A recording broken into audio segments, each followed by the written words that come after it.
Hello guys, आज हमारे पास एक न्यू गेस्ट आया है। उनका नाम है किम जोंग उन एंड आज हम इनसे बहुत सारे क्वेश्चन आंसर्स पूछेंगे और उनके बारे में जानेंगे। हम इनसे थोड़ी सी इंट्रोडक्शन ले लेते हैं। मेरा नाम है किम जोंग उन और मैं नॉर्थ कोरिया का प्रेसिडेंट हूँ। आपने जैसे जाना है कि इनका नाम किम जोंग उन है और हम आज इनसे क्वेश्चन आंसर्स करेंगे।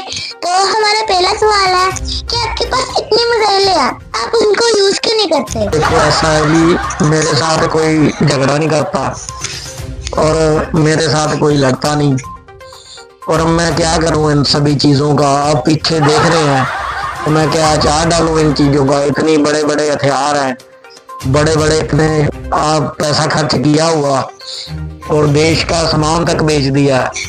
अब ये सारी चीजें डाली, अब क्या करूं इन चीजों का।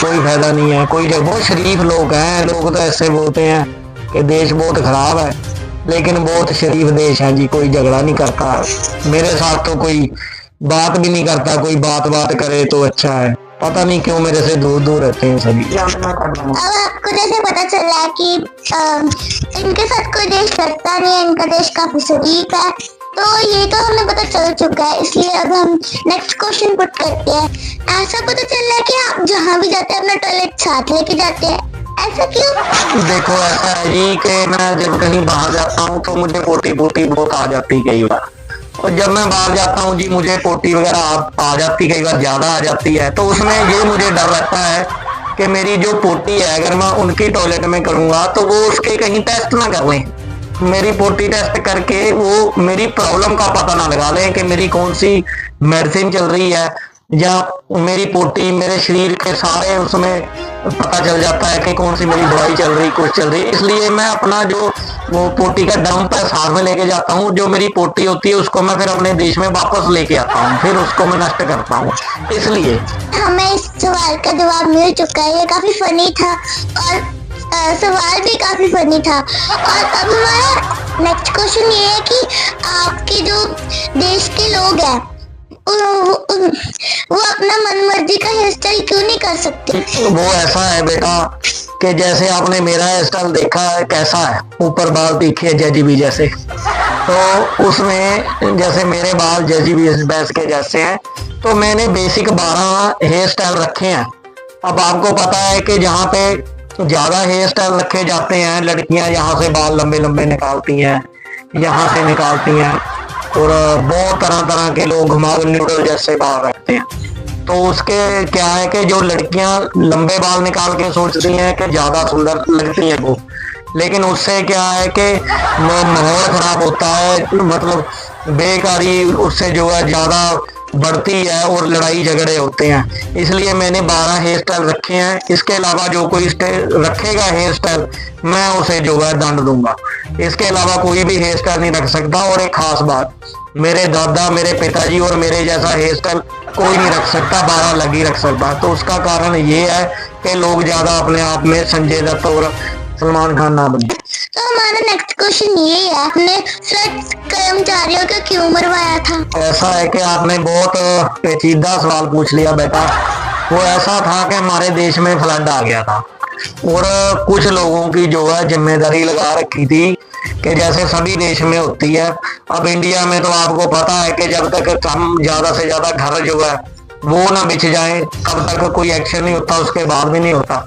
लेकिन मेरे यहाँ पे जिनको जिम्मेदारी दी गई थी तो उन्होंने जो अपना काम खूबी नहीं किया, जिसकी वजह से फ्लड आ गया, और फ्लड की वजह से जो हमारे यहाँ पे बहुत नुकसान हुआ। तो जो ड्यूटी नहीं करेगा तो उसको फिर हम क्या करेंगे। मैंने तो अपने फूफा को कुत्तों को खिला दिया था। तो भी हमने इस क्वेश्चन का भी जवाब ले लिया। तो हमारा जो नेक्स्ट क्वेश्चन है वो है कि आपके देश में जो लोग आते हैं बाहर की कंट्री से, वो अपने मोबाइल से तस्वीरें क्यों नहीं खींच सकते? वो ऐसा है बेटा जी कि जो लोग बाहर से आते हैं, अब आपको पता है कि मेरी बनती नहीं किसी से। मैंने गाड़ियां मंगाई थी 70 गाड़ियां, और गाड़ियां मंगाई और गाड़ियों को मैंने पैसे नहीं दिए। वो 70 गाड़ियां मंगाई, उन्होंने देश ने दोबारा मांगे भी नहीं मेरे से पैसे। वो गाड़ियां मंगा ली, हमारे में दम है, हम गाड़ियां भी मंगा लेते और पैसा भी नहीं देते। तो अगर वो आएंगे तो वो कहीं उन गाड़ियों की फोटो ना खींच ले और जो लोग बाहर से आते हैं वो क्या पता क्या करने आते हैं यहाँ पे घूमने। तो वैसे हमारे देश में तो कोई आता ही नहीं है, वो तो नाम सुन के तो वो सोचते हैं कि वहीं घूम लेते हैं, नॉर्थ कोरिया तो क्या घूमना है हमारा। तो मेरी शक्ल देख ले आप, मेरी शक्ल, तो इसको देख के तो वो ये कहते हैं कि यार उसके देश में क्या जाएंगे, यहीं घूम लो। पहली बात तो कोई आता नहीं, अगर कोई आ जाएगा फिर फोन रखेंगे बेटा, फिर आप दोबारा सवाल पूछना। अभी तो कोई आ नहीं रहे जो आप 10-20 लोगों को। हमें इसका भी आंसर मिल चुका है। और जो नेक्स्ट क्वेश्चन है वो भी इसके रिलेटेड ही है कि जो आपने 70 मर्सिडीज कार्स मंगवाई थी उनके आपने पैसे क्यों नहीं दिए? तो बेटा ऐसे है कि इसका जवाब मैं पहले दे चुका हूँ। अब मुझे ये समझ में नहीं आ रहा है कि वो ऐसा क्यों बोल रहे हैं। वो गाड़ियां लेकर आए थे तो मैंने उनको बोला था कि आप दोबारा पैसे ले जाना आके।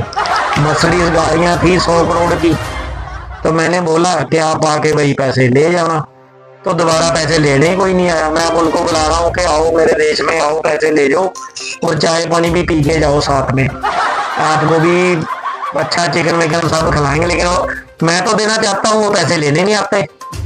आप अपने मीडिया के माध्यम से उनको बोलो कि आप पैसे लेने हमारे देश में आओ और हमसे जो है पैसे लेके जाओ, कैश आपको डॉलर में हम पैसे देंगे और आओ आप लेके। हम पैसा देने के लिए तैयार है, हमने पैसे नहीं मारे, वो लेने नहीं आते। आप उनको बोलो कि आके हमसे पैसा ले जाए, मैं तैयार पड़ा उसका पैसा और मैं जनता से आग्रह करता हूँ, हम पैसा देना चाहते हैं, वो लेने आए हमारे पास। इसका मतलब कि वो आपसे डरते हैं? पता नहीं, मैं तो बहुत शरीफ मत खा के सो जाता हूँ, 3 टाइम की रोटी, और मैं कुछ करता नहीं हूँ। वो आएंगे तो हम जरूर पैसा देंगे। और नेक्स्ट क्वेश्चन ये है कि आपकी अमेरिका के साथ क्यों नहीं बनती है? अमेरिका के साथ मेरी बनती है। अभी मैं ट्रम्प जी से मिला था और मैं अमेरिका भी गया था, तो मेरी ट्रम्प जी के साथ अच्छी बनती है। आपने देखा मेरा कभी झगड़ा नहीं हुआ उनके साथ। मेरे पास तो सामान भी, जैसे मैंने पहले बताया कि बहुत पीछे सामान पड़ा, ये लंबा लंबा आप देख रहे हैं, बड़े बड़े हथियार हैं। तो मेरी तो कभी उनके साथ कभी हुई नहीं बात, आप ट्रम्प जी से भी पूछ सकते हैं। तो कभी हमारा कोई झगड़ा नहीं हुआ कुछ। ये बात झूठ है, मेरी तो हर एक देश से बनती है। आपने देखा कभी मेरे साथ झगड़ा किया हो किसी देश ने? ना मेरे साथ साउथ कोरिया लड़े, ना मेरे साथ कोई अमेरिका लड़े, ना मेरे साथ कोई इंडिया लड़े, ना मेरे साथ कोई झगड़ा नहीं करता। मैं सभी से प्यार रखता हूँ। आप मेरे बारे में देखो, हमेशा सभी जो है वो अच्छा ही बोलेंगे मेरे बारे में, कोई बुरा नहीं बोलेगा। ठीक है, हमारा अगला सवाल है कि अगर आपके साथ किसी देश की फाइट हो जाए तो आप क्या करोगे? मेरे साथ तो किसी देश की फाइट होगी नहीं। अगर मेरे देश के साथ किसी की फाइट हो जाए तो फिर वो तो देश जानता है कि मैं क्या करूंगा। एक्चुअली मेरे पास ना थोड़े से सेब पड़े हुए हैं जिनका मैंने भी टेस्ट करना है और मैं कोई जगह ढूंढ रहा हूँ कि कहाँ टेस्ट करूँ। तो वो कोई हाइड्रोजन के सेब है और बड़ी बड़ी फुटबॉलें है मेरे पास। तो अगर कोई देश झगड़ा करेगा तो मैं वहां पे टेस्ट कर दूंगा उसको, तो मुझे मौका भी मिल जाएगा टेस्ट करना। पहले ही जगह ढूंढ रहा हूँ। एक मैंने समंदर में टेस्ट किया था, तो जो मेरे पास फुटबॉल पड़ी है बड़ी बड़ी, मैं अगर कोई झगड़ा करेगा मैं उससे टेस्ट करके मैं अपनी टेस्टिंग भी कर सकता हूँ। ये मुझे मौका मिल जाएगा। ये है। ठीक है, तो अगर आपके देश में कोई डंकी लगा कर आ जाए तो? मेरे देश में डंकी क्या लगा के आ जाए? मेरे देश में तो कोई लीगल तरीके से नहीं आता, कोई पासपोर्ट के साथ नहीं आता। कोई डंकी लगा के आ जाएगा तो वो मंकी की तरह उड़ जाएगा पहले ही। मेरे देश में तो कोई, आपको लगता है कोई आएगा डंकी लगा के? मुझे नहीं लगता कोई आएगा। अगर कोई डंकी लगा के, अरे कौन आएगा, वो कोई नहीं आ सकता। ये तो बात पक्की है, ये सभी जानते हैं। और जैसे आप देख रहे हैं, मेरे को तो पूरी दुनिया जानती है। मैं तो ये बोलता हूँ कि यार डंकी लगा के मत आओ, आप वैसे आओ आप, और आपका वेलकम है। आप मेरे देश में आओ, घूमो, मैं आपको सारा दिखाऊंगा। मेरे दादाजी की मूर्तियां दिखाऊंगा और मैं अपने पिताजी की मूर्तियां दिखाऊंगा और सभी रूल वगैरह मैं समझाऊंगा आपको। आप एक नंबर से आओ, डंकी लगा के मत आओ। आपका वेलकम है हमारे देश में, जरूर आओ आप। क्या मतलब कि आपको डंकी पसंद नहीं है? कि अगर कोई डंकी लगा? मुझे तो पसंद है कि वो आए, लेकिन मैं बोलता हूँ कि लीगल तरीके से आ जाए। ठीक है, इलीगल नहीं आना चाहिए जी। सो ये थी बहुत अच्छी। Thank you for this interview with Kim Jong Un. And अगर आपको कुछ बोलना है तो आप बोल सकते हैं। मैं जी आपका बहुत धन्यवाद करता हूँ जो आपने मुझे बुलाया, और इससे थोड़ा सा मुझे लगता है कि मेरी छवि सुधरी होगी, क्योंकि मेरी मीडिया ने खबरें चला चला के मतलब मेरी छवि खराब कर रखी है। किम जोंग ऐसा है, किम जोंग वैसा है, और मेरे को कभी वो कश्ती में घूमता हुआ दिखाते हैं, कभी मुझे मिसाइल पे बैठा हुआ दिखाते हैं, कभी मुझे किस तरह दिखाते हैं। जो मेरी मीडिया ने छवि गलत दिखाई है, तो आपने मुझे इंटरव्यू पे बुलाया और मेरी अच्छी छवि दिखाई है, मैं उसके लिए आपका बहुत धन्यवाद करता हूँ। और मैं अच्छा बंदा हूँ, मैं बुरा नहीं हूँ, तो इस बात का आप ध्यान रखें। और आप जब भी मुझे बुलाएंगे मैं इंटरव्यू में आएगा। मैं लोगों का बहुत धन्यवाद करता हूँ, लोगों ने जो मेरे बारे में बुरा सुना, मैं बुरा नहीं हूँ, आपने सारी इंटरव्यू सुनी है। मैं बस अपने देश की चीजें खुद जाके चेक करता हूँ। अगर यहाँ पे अगर पानी भी बन रहा है तो वहां पे मिल्क भी बन रहा है, मैं खुद खा के चेक करता हूँ उसको। और अगर कोई मुझे चीज मिल जाए कि इसमें खराब है, तो मैं उसको पिछवाड़े पे गोली मार के सीधा ऊपर लगा देता हूँ उसको। ठीक है, वो खुद चेक करता हूँ मैं, वो असली है या वो उसमें कोई गड़बड़ी तो नहीं। तो बड़ा है मतलब ऊपर वाले का कि मेरे देश में सब अच्छा चल रहा है, सारा कुछ अच्छा चल रहा है।